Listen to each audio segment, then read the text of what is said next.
Hello बच्चों, good morning. जैसा कि हम लोग UP board solutions for class 10 maths NCERT pattern की एक्सरसाइज 1.4 एक्सरसाइज 1.4 हम लोग देख रहे थे। इसके कुछ क्वेश्चंस पिछले वीडियो में कराए जा चुके हैं। अब उसी क्रम में हम लोग आगे बढ़ेंगे। बीच में इन्हीं कारणोंवश हम आपको वीडियो नहीं दे सके। आज से आप लोगों को कंटिन्यू वीडियो फिर से मिलने प्रारंभ हो जाएंगी। अब उसी क्रम में हम इसका क्वेश्चन नंबर 2 ऊपर दिए गए प्रश्न में उन परिमेय संख्याओं के दशमलव प्रसारकों को लिखना है जो शांत हैं। अब इसका जो फर्स्ट पार्ट है वो 13 की पावर 5 की पावर 5। अब इसको हमें दशमलव में बदलना है। 13 की पावर 5 की पावर 5 है, तो अब इसको सरल करने के लिए हम क्या करेंगे, हम 2 की पावर 5 से यदि हर में गुणा कर दें, 5 की पावर 5 है, 2 की पावर 5 से हर में गुणा कर दें। अब जब दोनों का घातांक समान है तो जब हमारा पावर इक्वल होती है तो आधार के आधार में गुणा हो जाती है। तो अब 2 की पावर 5 से हर में गुणा किए हैं तो 2 की पावर 5 से अंश में भी गुणा करना पड़ेगा। तो ये हमारा हो गया 13 और 2 की पावर 5, तो 2 दूना 4 दूना 8 दूना 16 दूना 32। तो ये 13 गुणा 32 बटे 5 की पावर 5 गुणे 2 की पावर 5 है। दोनों का घातांक समान है तो आधार के आपस में गुणा हो जाएगी। 5 2 10 और 10 की पावर 5। अब हमारा ये 13 दूना 26 और 13 तिया 39 और 2 41, 416 बटे 10 की पावर 5। अब 416 बटे 10 की पावर 5 बने 1 के आगे 5 जीरो बढ़ जाएंगी। अब हमें 416 बटे 1 लाख चाहिए, 416 बटे 100,000। अब हमें इसको दशमलव में बदलना है तो 6 1 4 100,000 में जीरो कितने हैं, 5 जीरो हैं। दशमलव लग जाएगा 5 अंकों के बाद, 1 2 3 4 5, 2 जीरो हम बढ़ा करके दशमलव लगा लेंगे, इसके पहले जीरो। तो इसका जो दशमलव निरूपण है वो 0.00416 हो जाएगा। अब उसी के आगे इसका नेक्स्ट पार्ट देखेंगे। ये हमारा 17/8 है। अब 17/8 है। अब हमें हर कोई देख करके ये जानकारी हो जानी चाहिए कि इसका दशमलव निरूपण जो है बच्चों शांत होगा या अशांत। तो इसका हर 8 है, 8 के अभाज्य गुणनखंड क्या हो जाएंगे बच्चों, 2 गुणा 2 गुणा 2, 2 दूना 4 दूना 8, यानी 2 की घात 3। अब इसके हर का दशमलव प्रसार शांत हो, इसके लिए मैंने क्या बताया था, उसका जो हर है उसका जो फैक्टर है 2 की पावर n गुणे 5 की पावर m के रूप का होना चाहिए। अब इसमें 2 क्यूब है और 5, इसमें 5 कोई फैक्टर नहीं है तो हम 5 की पावर 0 मान सकते हैं।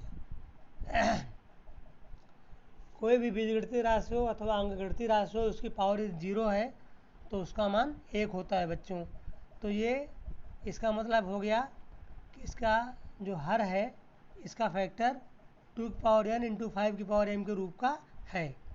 अतः निश्चित है इसका दशमलव प्रसार शांत होगा। अब ये हमारा 17/8 है, ये 2 की घात 3 हो गया।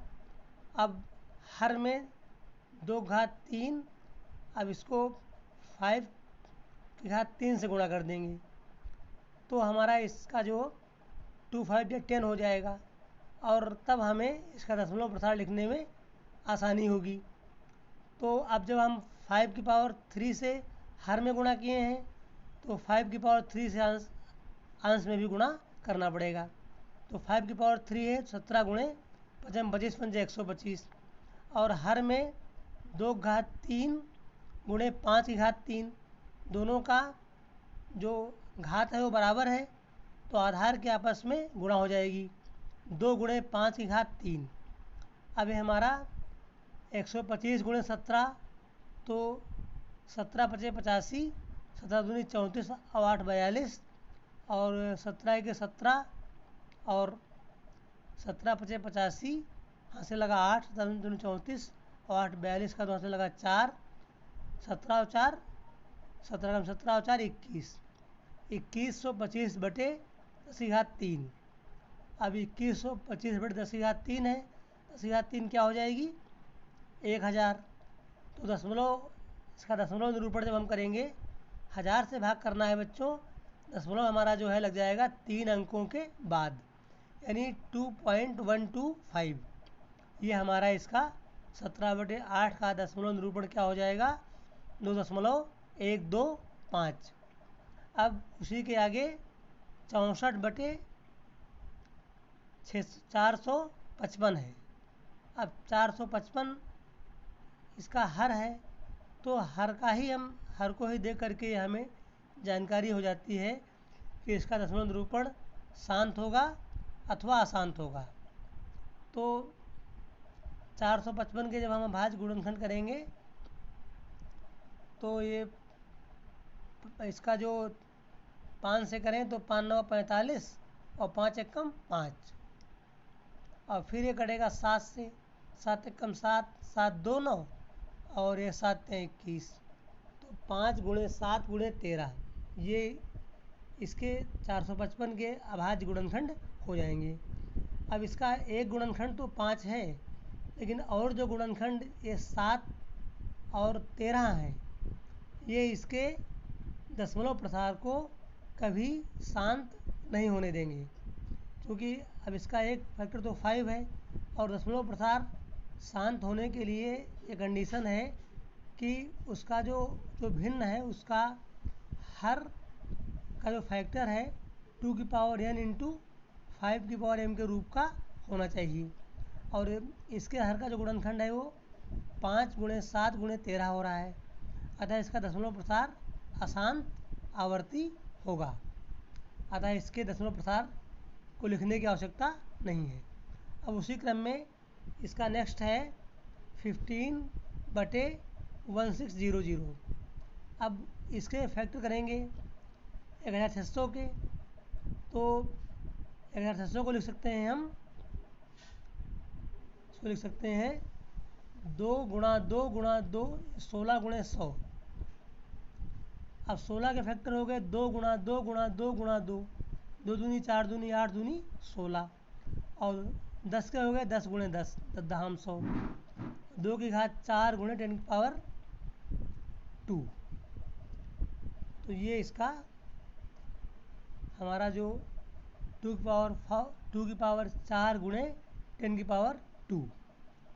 अब हमें इसको 5 की घात 4 से गुणा और भाग करने पर 5 की घात 4 से अंश व हर में गुणा कर देंगे, तो हमारा हो जाएगा 2 की घात 4 गुणे 10 की पावर 2 गुणे 5 की घात 4।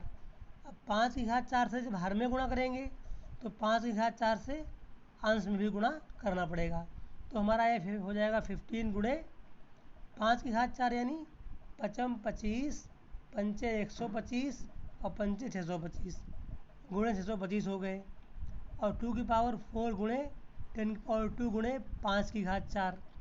अब 2 की पावर 4 गुणे 5 की पावर 4, अब दोनों का घातांक जब समान है आधार के आपस में गुणा हो जाएगी, 10 की पावर 4 गुणे 10 की पावर 2। अब हर में 10 की पावर 4 गुणे 10 की पावर 2, अब आधार बराबर है तो घातें आपस में क्या होंगी जुड़ जाएंगी, 10 की पावर 6 हो गया।